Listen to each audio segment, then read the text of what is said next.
10 points in the comments to whoever can tell me what print that is.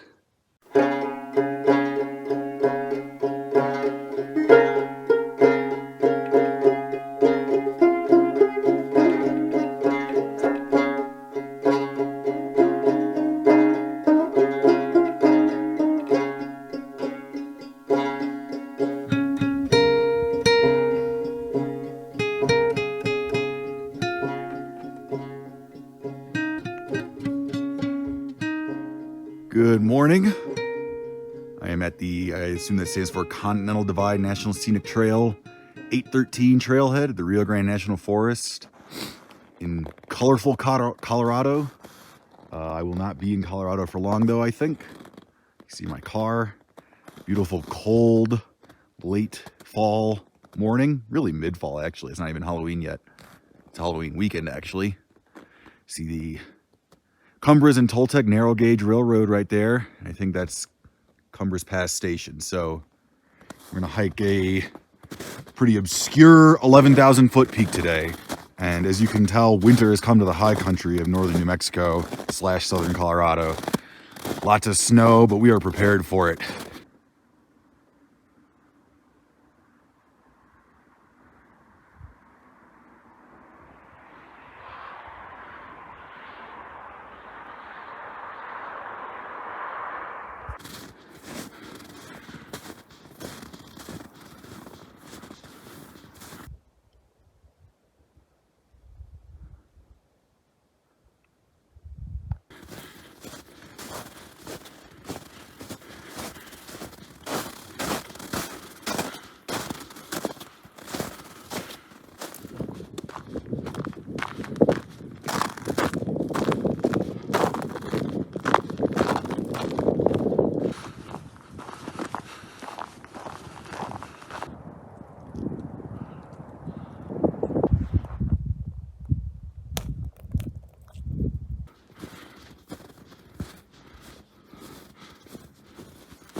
Everyone, it's Nate.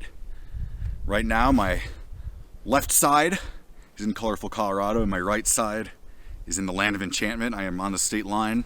Like I said, when I started this video, I started the hike in Colorado, but shortly would be in New Mexico, and that has come to fruition. I'm on the Continental Divide Trail right now, which, if you're not familiar with it, it's one of the Triple Crown of America's hiking trails, the Appalachian Trail, Pacific Crest Trail, and then the Continental Divide Trail.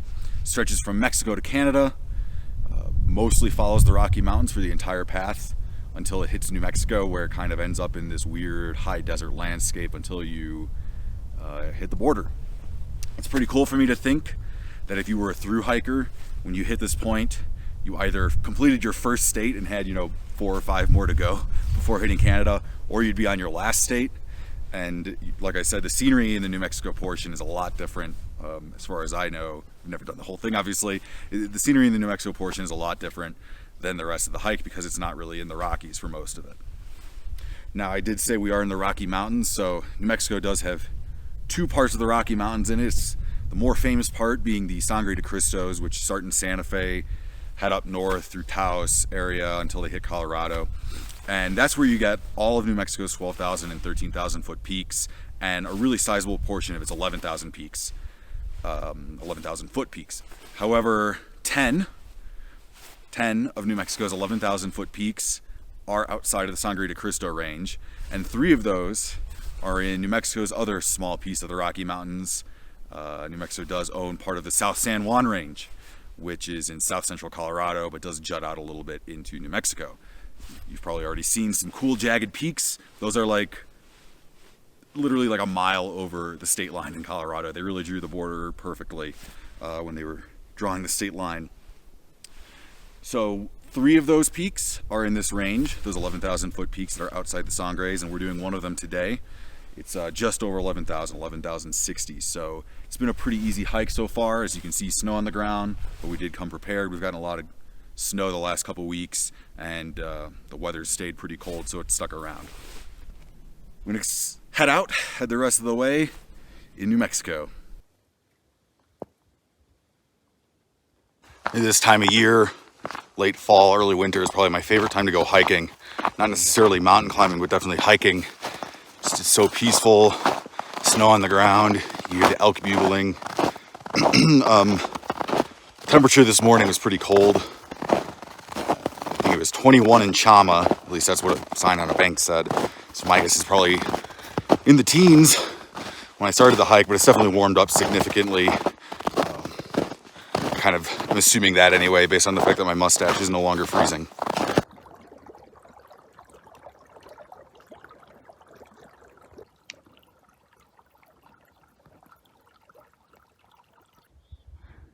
The Continental Divide Trail kind of takes a circuitous route towards the east before kind of angling back towards the peak. And I did consider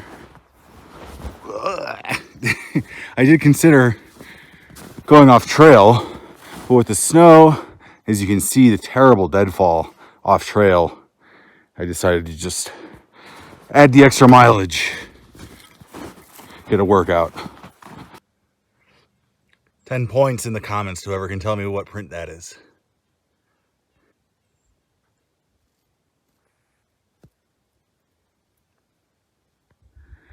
This is why I love hiking in the winter.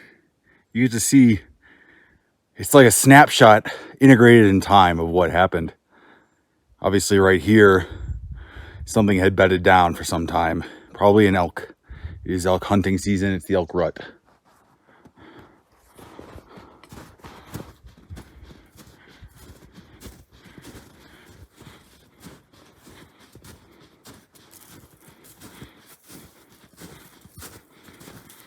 Things have been pretty slow going. It's not really been that interesting of a hike since we kind of had some views towards the west. It's just trees, a few down trees. I mean, they keep this trail pretty maintained. It is the CDT, but stuff must have fallen since they last went through here. The snow obviously makes it kind of, difficult, I guess, to hike. I mean, really, it's like walking in sand. It's like you take a step, and then you put weight on that foot, and then you sink in another inch or two. Sometimes if you're near a slope, you kind of slip a little bit. And it pretty much means that every step, probably about twice as much work as a normal step. So it's definitely tiring, but I think we've only got like 300 vertical feet left. Maybe even less than probably about 3/4 of a mile. So I'm expecting maybe half an hour until we get to the top. Beautiful view to the east here. Definitely in the foreground here, that's the Brazos Ridge overlook area, kind of the west end of the Cruces Basin Wilderness. Check out, I have a backpacking video about that, one of my first ones. So, still getting the hang of things, but it's pretty good, I think. See the Cruces group, Jicarita behind it. San Antonio Mountain, kind of the big dome-shaped one. Video of that on this channel. The Wheeler group. We got another ridge, and then back there I can see a little bit of Big Costilla sticking out, and then the Culebra group. Southernmost 14er in the US. So right over there, I got on this National Forest Road for like a split second. Seems like the CDT continues on this way. This is some random road, but I think my off-trail portion is beginning. I think I've got about a half-mile walk up this ridge to hit the peak. Now, according to my GPS, just eclipsed 11,000 feet, which means we're really close to the top. Flattens out quite a bit. I think we're only a 1/4 mile from the top. And the cool thing about off-trail travel is after you've done enough times, you realize you're never really off-trail. You're just off human trail.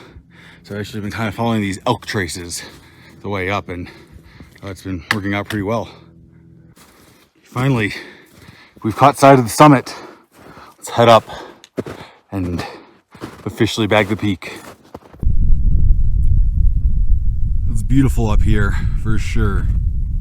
Give you a quick 360 and we'll point out some of the features that we can see. Unfortunately, a little bit blocked that way and this way, but mostly a 360 view from up here above tree line. I have to sign the summit register. I already showed you this area, and I got some things wrong. That's actually the Wheeler Group in the background in the center. Then Gold Hill, the Latiers. You can see Little Costilla Peak way out there. The big Costilla Range.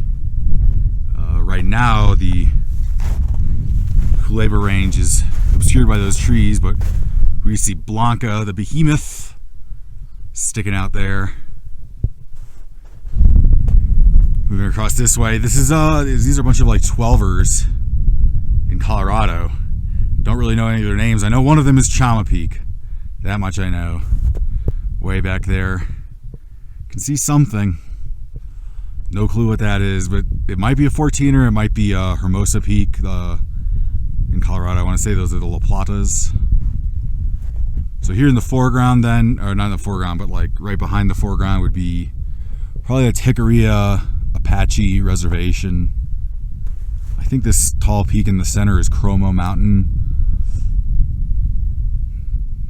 Can't really make out anything way out there in the distance that I would recognize. There's something big way out there in the middle. I think you can kind of see a little bit of it. No clue what that is. Gonna have to look that up when I get home, but it looks big.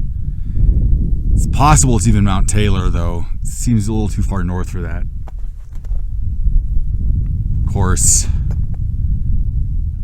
back there, you can see that big hump. It's the San Pedro Peaks. And there's something way back there in the distance. That might actually be Mount Taylor. I don't know what that other peak would be then. Maybe something in Arizona. That is Grouse Mesa, which I believe is the highest peak in the New Mexico San Juans. Whatever that is out there looks higher than what I'm on right now, so I'm gonna have to do some sleuthing when I get home. It could just be perspective. Because it's this, Grouse Mesa, and then I think you can see that on the left in the background. That might be Brazos Peak, which is the other ranked 11,000 foot peak in the New Mexico South San Juans. But a beautiful day, not much wind. It's remote country in northern New Mexico / southern Colorado. Just beautiful. I will point out, sorry, these like peak show off sessions tend to go on a long time, I know, but I think it's cool to point everything out. So the Continental Divide Trail should kind of go this way and then skirt around this way and then eventually heads down into like Abiquiu. And between here and San Pedro Parks, I believe that's the Chama River Canyon Wilderness, which is one of the most beautiful places in New Mexico. And then it Continental Divide Trail goes onto the San Pedro Parks, which are not the Rocky Mountains. Those would be the Nacimiento Mountains. And if that's Mount Taylor, then we can even see the Continental Divide Trail goes on. And I can't remember if the official route goes over Mount Taylor or not, but I know that there's a small spur you can take to go over Mount Taylor. Then it goes on through, what's it called, the El Malpais, down past Pie Town, through the Gila, and eventually winds its way to the Big Hatchet Mountains, which are definitely on my list of peaks to climb. And finally, before I stop this scenery session, I will point out that even though we're actually west of the Continental Divide Trail, I think we're actually east of the Continental Divide right now, because this is, I believe, the Chama River, the Rio Chama Basin. The Rio Chama flows into the Rio Grande, which flows into the Gulf of Mexico. So we're actually kind of east of the Continental Divide. And for those who don't know, the Continental Divide is roughly what separates the drainage basin into the Pacific from the drainage basin into the Atlantic. So yeah, just sitting here enjoying a beer. This is a Big Bad Baptist Imperial Stout, whiskey barrel aged by Epic Brewing. I know I might thank him too much, but thanks Jeff for the great beer. And I'm just really enjoying the scenery. It is awesome. Probably going to take the same way back. I think it'll be a lot faster, like I said, hiking in snow, it's a lot more difficult, just because when you step on the snow, it compresses. So you're doing like twice the work to take a single step. The bright side about going downhill is that when that snow compresses, I'm naturally going in the direction that I'm actually trying to hike in. So I think it'll be a lot easier. I think I'll be a lot faster on the way back. I think it took me about 3.5 hours to get up here, which for a 6-mile hike is not great. But I'm going to blame the snow for that, because it really, elevation gain wasn't that bad. It's something like 1,300 feet of elevation gain, which is, I mean, that's like nothing compared to what I normally do for a 6-mile hike anyway. Yeah, I love this area. This is like the most underrated area of New Mexico. I'll just say it. And I say that having not really explored southern New Mexico as much as I'd like to, but this is the most underrated area of New Mexico. It just feels like, when I felt this way when I did my Cruces Basin Wilderness trip, it feels like you're on the edge of the world. I mean, it's just so remote. You look out, and it's like, what's the largest, closest town? I mean, you have to drive probably an hour and a half to get to Taos, which is not a big city. Likewise with Alamosa, that's probably 2 hours away. Pagosa, maybe an hour and a half. Santa Fe, about 2 hours. It's really remote out here, and it's beautiful. And I hope you guys liked coming with me. Yeah, that's nice. Back at Cumbres Pass, back at the car. It's about 2:45 right now, so it took me about 2.5 hours to get down. Again, not a great pace, although my phone tells me I went 13 miles, which means 6.5 miles in 2.5 hours. It's not too bad. I mean, really, the snow, and then on the way back, parts that weren't covered in snow were all muddy. So it was pretty difficult, strenuous anyway, on the way down. My joints are killing me, all my ligaments. But as far as difficulty goes, I wouldn't call it difficult, certainly class 1. Anyway, I think that's going to be it for me. Thanks for tuning in, guys. See you later.